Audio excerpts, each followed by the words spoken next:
തൃശ്ശൂരിലെ പരാജയവുമായി ബന്ധപ്പെട്ട് തൃശ്ശൂരിലെ സമ്മേളനത്തിൽ CPI സമ്മേളനത്തിൽ ഒരു ചർച്ചയുണ്ടാകുകയും ആ ചർച്ചയിൽ പറയുന്നത് CPM ആണ് CPIയെ പരാജയപ്പെടുത്തിയത്. അങ്ങനെയാണെങ്കിൽ ഈ CPM ആണോ സുരേഷ് ഗോപിയെ വിജയിപ്പിച്ചത്?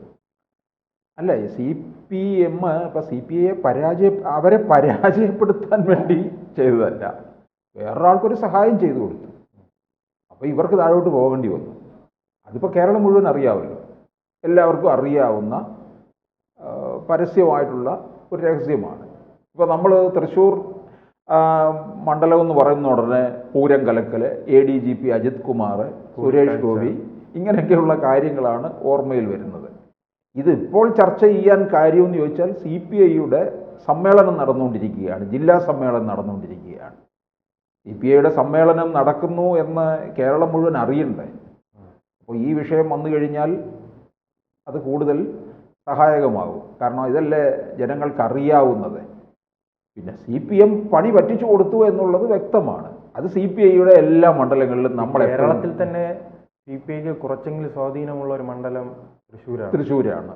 അവിടെ അവർ വയനാട്ടിൽ മത്സരിക്കുന്നുണ്ട്, തിരുവനന്തപുരത്ത് മത്സരിക്കുന്നു, പിന്നീട് പല മണ്ഡലങ്ങളിലും മത്സരിക്കുന്നു. അവിടെയൊന്നും സംഘടനാ സംവിധാനമില്ല, CPM കൊടുക്കുന്നു, അവിടെ പോയി മത്സരിക്കുന്നു. കാരണം എന്താ വെച്ചാൽ തൃശ്ശൂർ അവർക്കൊരു വലിയ പ്രതീക്ഷ ഉണ്ടായിരുന്നു കേട്ടോ. കാരണം മറ്റെല്ലായിടങ്ങളിലും ദേശീയ തലത്തിൽ തന്നെ ഇടതുപക്ഷം പരാജയപ്പെട്ട പടുകുഴിയിൽ നിൽക്കുമ്പോൾ ഇവിടെ നിന്നായിരുന്നു മുമ്പ് രാജാജി മാത്യൂസോ ഒക്കെ ആയിരുന്നു ജയിച്ച് ചെന്നുകൊണ്ടിരുന്നത്. അപ്പോൾ ഒരു കനലായിട്ട് നിന്നിരുന്നത് തൃശ്ശൂരായിരുന്നു. അത് പോയതിലുള്ള കാരണം അവർക്ക് തുടക്കം മുതലേ തന്നെ സംശയം ഉണ്ടായിരുന്നു ഇക്കാര്യത്തിനകത്ത്. കാരണം സുരേഷ് ഗോപി മത്സരിക്കുന്നു, സുരേഷ് ഗോപി അതിന് തൊട്ടു മുമ്പ് മത്സരിക്കുമ്പോൾ ഒപ്പത്തിനൊപ്പം നിൽക്കുകയും കൂടെ ആയിരുന്നു. പക്ഷേ ഏതായാലും മാനം രക്ഷിക്കാൻ കഴിഞ്ഞു. 3ാം സ്ഥാനം പോയില്ല. 8 നിലയിൽ പൊട്ടിയത് K മുരളീധരനാണ്. മുരളീധരൻ അതിൻ്റെ അമർഷം ഇപ്പോഴും തീർന്നിട്ടില്ല എന്നേ ഉള്ളൂ. ഇപ്പോൾ CPIക്ക് നമുക്കറിയാം, അവർക്ക് 4 സീറ്റാണ് കൊടുത്തിരിക്കുന്നത് ലോക്സഭാ തെരഞ്ഞെടുപ്പിൽ. തിരുവനന്തപുരം, മാവേലിക്കര, തൃശ്ശൂർ, വയനാട്. ഈ 4 സ്റ്റാർ മണ്ഡലമാണ്. 3 തിരുവനന്തപുരവും തൃശ്ശൂരും വയനാടും. വയനാട് സ്റ്റാർ മണ്ഡലമായത് എപ്പോഴെന്ന് ചോദിച്ചാൽ രാഹുൽ ഗാന്ധി 19 മത്സരിക്കാൻ വരുമ്പോൾ മുതലാണ്. അല്ല, കൊടിക്കുന്നിലെതിരെ മത്സരിക്കുന്ന CPI ആണ്. CPI ആണ്. പക്ഷേ അല്ല, ഒരു സ്റ്റാർ പരിവേഷം വരുന്നില്ല എന്നേ ഉള്ളൂ. 4 മണ്ഡലങ്ങളുണ്ട്. ഈ വയനാട് രാഹുൽ ഗാന്ധി മത്സരിക്കാൻ വന്നതിന് ശേഷമല്ലേ സ്റ്റാർ മണ്ഡലമായത്. 19 മത്സരിച്ചു, 24 മത്സരിച്ചു. 24 വിജയത്തിൽ രാഹുൽ ഗാന്ധിക്ക് നോർത്തിലും വിജയമുണ്ടായപ്പോൾ അവിടെ നിലനിർത്തി, ഇവിടെ വിട്ടു, പെങ്ങളെ കൊണ്ടുവന്ന് മത്സരിപ്പിച്ചു. അപ്പോഴും സ്റ്റാർ മണ്ഡലമായിട്ട് നമുക്കറിയാം, വയനാട് കോൺഗ്രസിലെ ഏത് കുറ്റിച്ചൂല് നിന്നാലും ജയിക്കുമെന്നുള്ളത് അറിയാം. അതുകൊണ്ടെന്താ, കോൺഗ്രസിൽ ഉന്തും തെള്ളും പിടിയും വലിയുമാണ് ഈ മണ്ഡലത്തിന് വേണ്ടിയിട്ട്. ഇടയ്ക്ക് സിദ്ദിഖോ മത്സരിക്കാനായിട്ട് പോസ്റ്റർ വരെ അടിച്ചതാണ് 19. അപ്പോഴാണ് രാഹുൽ ഗാന്ധി വരുന്നത്. മാറിക്കൊടുക്കാതിരിക്കാൻ പറ്റുമോ? പിന്നെ അവിടെ നല്ല പ്രകടനമാണ് CPI നടത്തിക്കൊണ്ടിരിക്കുന്നത്. തൃശ്ശൂർ സ്റ്റാർ മണ്ഡലമായത് എന്തുകൊണ്ടാണ്? സുരേഷ് ഗോപി മത്സരിക്കാൻ ഇറങ്ങിയത് കൊണ്ടാണ്.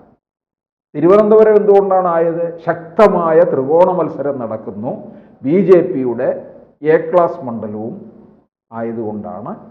BJP വിജയത്തോട് അടുത്തടുത്ത് നിൽക്കുന്ന പ്രധാനപ്പെട്ട ഒരു മണ്ഡലവും കൂടിയാണ്. അതുകൊണ്ടാണ് A ക്ലാസ്സിലെത്തിയത്.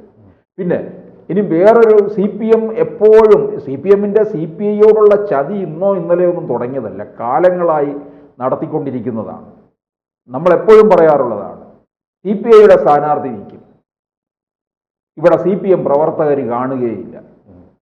പ്രവർത്തിക്കാൻ ആൾ വേണ്ടേ? വീടാന്തരമൊക്കെ കയറി ഇറങ്ങണ്ടേ?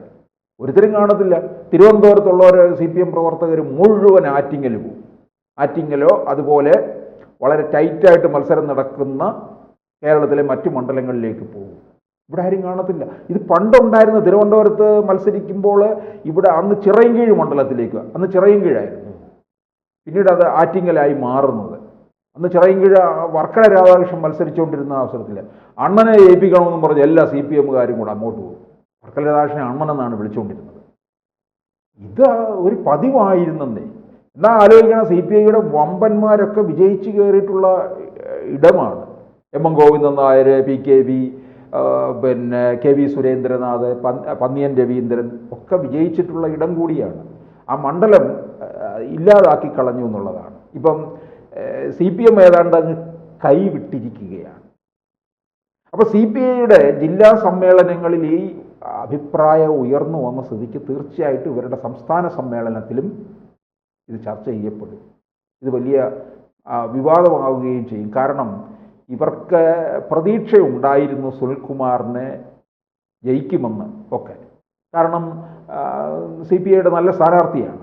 2016 ഒന്നാം പിണറായി സർക്കാരിൽ കൃഷിമന്ത്രിയുമായിരുന്നു. മികച്ച പ്രകടനം കാഴ്ചവെച്ച ആളാണ്. അതുപോലെ അയ്യപ്പമംഗലത്താണ് നേരത്തെ, കൊടുങ്ങല്ലൂരിന് സമീപം, ആ മണ്ഡലത്തിലായിരുന്നു അദ്ദേഹം മത്സരിച്ചിരുന്നത്. അപ്പോൾ ഇത് കിട്ടും, BJPയുടെ കൈകളിലേക്ക് പോയതാണ്. ഈ കോൺഗ്രസ് ഉൾപ്പെടെയുള്ള പ്രതിപക്ഷ പാർട്ടികളുടെ ആരോപണമായിരുന്നു ഈ സുരേഷ് ഗോപിയുടെ അക്കൗണ്ട് തുറക്കാൻ കാരണം LDFും അതോടൊപ്പം തന്നെ CPMുമാണ്. ഇപ്പോൾ പാർട്ടിക്കുള്ളിലെ ഘടകകക്ഷി തന്നെ തുറന്നു പറയുകയാണ്. CPI തുറന്നു പറഞ്ഞിരിക്കുകയല്ലേ, എല്ലാവർക്കും അറിയാവുന്ന കാര്യം.